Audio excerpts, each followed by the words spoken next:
America ఇజ్రాయెల్తో Iran యుద్ధం poultry పరిశ్రమపై తీవ్ర ప్రభావం పడింది. కరోనా తర్వాత పౌల్ట్రీ రంగం కొంత లాభసాటిగా సాగుతోంది. గత 2 నెలల నుంచి కోడిగుడ్డు ధర ₹6 ఉండగా యుద్ధం మొదలవడంతో ప్రస్తుతం కోడిగుడ్డు ధర ₹3.50కు పడిపోయింది. దీంతో అటు ట్రేడింగ్ వ్యాపారులతో పాటు రైతులు తీవ్రంగా నష్టపోతున్నారు. కోడిగుడ్డు ధర సుమారు ₹5కు అమ్మితేనే రైతుకు గిట్టుబాటు ఉంటుంది. యుద్ధం మరికొన్ని రోజులు ఇలాగే కొనసాగితే రైతులు రోడ్డున పడే అవకాశం ఉంటుందని వ్యాపారులు అటు రైతులు అంటున్నారు. కేంద్ర రాష్ట్ర ప్రభుత్వాలు చొరవ తీసుకొని విదేశాలకు సరఫరా అయ్యే విధంగా చూడాలని వేడుకుంటున్నారు. ఇదే అంశానికి సంబంధించి మరింత సమాచారం సిద్దిపేట నుండి మా ప్రతినిధి రాజు అందిస్తారు.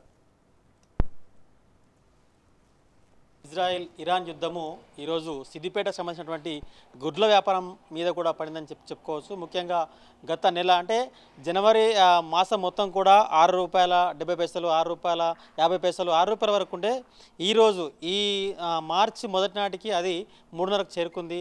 అయితే మొత్తానికి గుడ్ల వ్యాపారంలో అటు రైతులు తర్వాత ట్రేడింగ్ చేసే వ్యాపారం అంతా కూడా పూర్తి నష్టాల్లో దిగజారుతున్న పరిస్థితి కనిపిస్తోంది.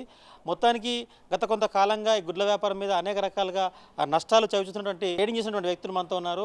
వారిని పూర్తి వివరాలు అడిగి తెలుసుకునే ప్రయత్నం చేద్దాం. మొత్తంగా మీరు ఇక్కడ నుంచి సిద్దిపేట జిల్లాకు సంబంధించి మెదక్ ఉమ్మడి జిల్లాకు సంబంధించి ఎన్ని గుడ్లు సరఫరా చేస్తారు, ఎట్లా వ్యాపారం కొనసాగుతుంది? ఇక్కడ ఉమ్మడి మెదక్ జిల్లా నుండి ఒక 50 లక్షల గుడ్లు ప్రొడక్షన్ అవుతాయి డైలీ. ఈ 50 లక్షల్లో ఒక 10 లక్షలు హైదరాబాద్ సప్లై అవుతాయి. 40 లక్షలు ఎంపీ, యూపీ, మహారాష్ట్ర, అస్సాం వివిధ రాష్ట్రాలకు సప్లై అవుతాయి. అయితే జనవరి వరకు పర్లేదు, బాగానే ఉంది. 5-5.5 రేటు ఉండే, ఫార్మర్ కూడా గిట్టుబాటు ఉండే. ఇప్పుడు ఈ మార్చి 1 నుండి ఇప్పటి వరకు 3.5కు వచ్చేసింది రేటు. ఇటు ఫార్మర్స్ ఇబ్బందులో ఉన్నారు. ఫార్మర్స్కు ₹5 గిట్టుబాటు అవుతుంది వాళ్ళకు. ఈ సోయా అవి ధరలు పెరిగి వీటితోటి ఇబ్బంది. ఈ ఎండాకాలం కొద్దిగా ప్రొడక్షన్ డ్రాప్ అవి ఇబ్బంది. వాళ్ళకు ఫార్మర్కి ₹5 గిట్టుబాటు అవుతుంది. ఇవాళ ప్రజెంట్ రేటు 3.5. 10-15 రోజుల నుండి ₹5 నుండి నింపిన గుడ్లు ఇవాళ 3.5 వరకు ఎక్కడ గుడ్లు అక్కడ ఆగిపోయినాయి. అక్కడ షాపులలో ఆగిపోయినాయి, ఇక్కడ ఎక్స్పోర్ట్లో పంపినాయి, కంటైనర్లలో, షిప్పులలో ఆగిపోయినాయి. మొత్తం గుడ్లు ఆగిపోయేసరికి ఇక్కడ ట్రేడర్లు ఇబ్బందులో ఉన్నారు, ఫార్మర్లు మాత్రం చాలా ఇబ్బందులలో ఉన్నారు. ఈ నష్టాలు భరించాలంటే, ఈ నష్టాలు కాకూడదు, రైతుకు కావచ్చు, తర్వాత ట్రేడింగ్ చేసే వాళ్ళకి నష్టాలు కాకూడదు అంటే మీరు తక్షణం ఏం చేయాలి ప్రభుత్వం? మీకు ప్రభుత్వం ఏం లేదు, ఏమైనా రైతులను ఆదుకోవాలి. ఇప్పుడు మాదంటే వ్యాపారం, ఇవాళ నష్టం వస్తే రేపు ధర తగ్గించుకుంటాము. మా సరుకులు అయితే అక్కడ షిప్లల్లో, కంటైనర్లలో ఉన్నాయి. అవి అయితే కొద్దిగా ఇంకో 1 వీక్ 10 డేస్ అయితే ఏమన్నా సరుకు డ్యామేజ్ కావచ్చు. ఏమన్నా వారం లోపు అక్కడ వెళ్ళిపోతే ఏం కాదు. వారం దాటితే మళ్ళీ ఏమైనా డ్యామేజ్ కావచ్చు. ఇక్కడికి ఒక 1 వీక్ 10 డేస్ అయింది, ఇంకొక 1 వీక్ 10 డేస్ ఉంటాయి. 15 రోజుల తర్వాత ఏమన్నా డ్యామేజ్ కావచ్చు గుడ్లు. ఈ అప్ అండ్ డౌన్ రేట్ల కారణంగా యాజ్ ఏ ట్రేడింగ్ మీకు ఏ విధంగా నష్టం వాటిల్తుంది?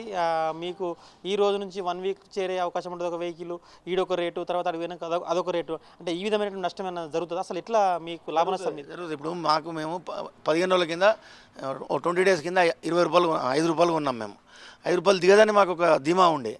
దిగదని చెప్పి రోజుకు 4, 5, 8, 10 లక్షల గుడ్లు లోన్ నింపులు పంపాము. అన్నీ చేరేసరికి ఒక గుడ్డుకు 50 పైసలు తేడా అవుతుంది.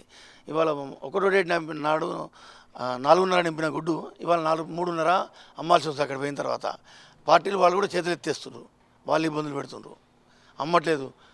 ఫామ్లలో గుడ్ల నిల్వలు అట్లే ఆగిపోయినాయి మొత్తం. అంటే ఇప్పుడు ట్రేడింగ్ అంతా ఆగి ఉన్నది. గత 15-20 రోజుల నుంచి వెళ్ళి స్టాక్స్ అనేటివి బాగా ఆగుతున్నాయి.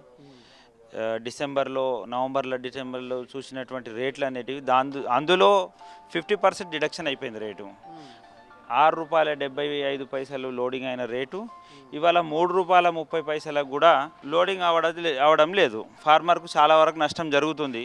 ఇప్పుడు ప్రొడక్షన్ కాస్ట్ వచ్చేసి ఇవాళ ₹5 ఉన్నది, ₹3.50 కూడా కొనలేని పరిస్థితి ఉన్నది. ఇప్పుడు ఎగ్ మెయిన్గా ఏంటంటే నమ్మకల్లో అక్కడ స్టాంపింగ్ అయిన గుడ్లు, అక్కడ ఎక్స్పోర్ట్కు రెడీ అయిన గుడ్లు అక్కడ కంటైనర్లు ఆగడం వల్ల ఆ గుడ్లను అక్కడ ఉన్న ఎక్స్పోర్టర్స్ మిగతా స్టేట్స్కు డైరెక్టు అక్కడ క్యాన్సిల్ అయిన గుడ్లు ఇక్కడికి పంపించేస్తారు తక్కువ రేటుకు. ఇక్కడ ఉన్న పౌల్ట్రీ పరిశ్రమ ఏదైతే ఉన్నది దాంతో అక్కడ ఉన్న తక్కువ రేటు రావడం వల్ల ఇక్కడ ఉన్న పౌల్ట్రీ పరిశ్రమ బాగా నష్టపోతుంది. వేరే స్టేట్ నుంచి రావడం వల్ల మెయిన్గా ఇక్కడ మేము అమ్మే రేటు కంటే కూడా తక్కువ రేటుకు వారు మాకు ఇక్కడ డెలివరీ ఇస్తారు. మ్యాక్సిమం ఒక 1 వీక్ వరకు స్టోర్ చేయొచ్చు. కానీ ఇప్పుడు దాటిపోయింది అది. ఇప్పుడు యుద్ధం స్టార్ట్ అయ్యి 15 రోజులైంది. కానీ ఆ ఎఫెక్ట్ అనేది మొదటి వారం పడలేదు, కానీ ఈ వారం బాగా పడ్డది ఎఫెక్ట్.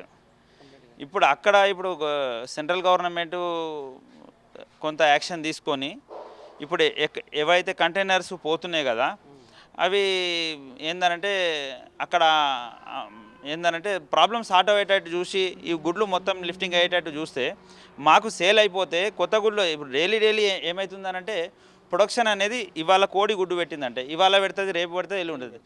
పాత స్టాక్ అట్లే ఉంటే కొత్త స్టాక్ జరగడం కష్టమైపోతుంది. కాబట్టి అది మెయిన్గా మేజర్ ప్రాబ్లం అది అవుతుంది. ఇప్పుడు 10 లక్షల గుడ్లు ఇక్కడ ఈ ఏరియాలు ఉన్నాయంటే ఇది క్లియర్ చేయాలనే ప్రయత్నంలోనే ఉంటున్నాం. ఇంకొక 10 లక్షల గుడ్లు వచ్చేస్తున్నాయి. దాంతో 20 లక్షల గుడ్లు అయిపోతున్నాయి. దీన్ని ఈ మార్కెట్ని మేము ఏంటంటే బీట్ చేయలేకపోతున్నాం. యుద్ధం కారణంగా ఈ పూర్తి స్థాయి నష్టమైతే ఈ పౌల్ట్రీ వ్యాపారం మీద పడింది.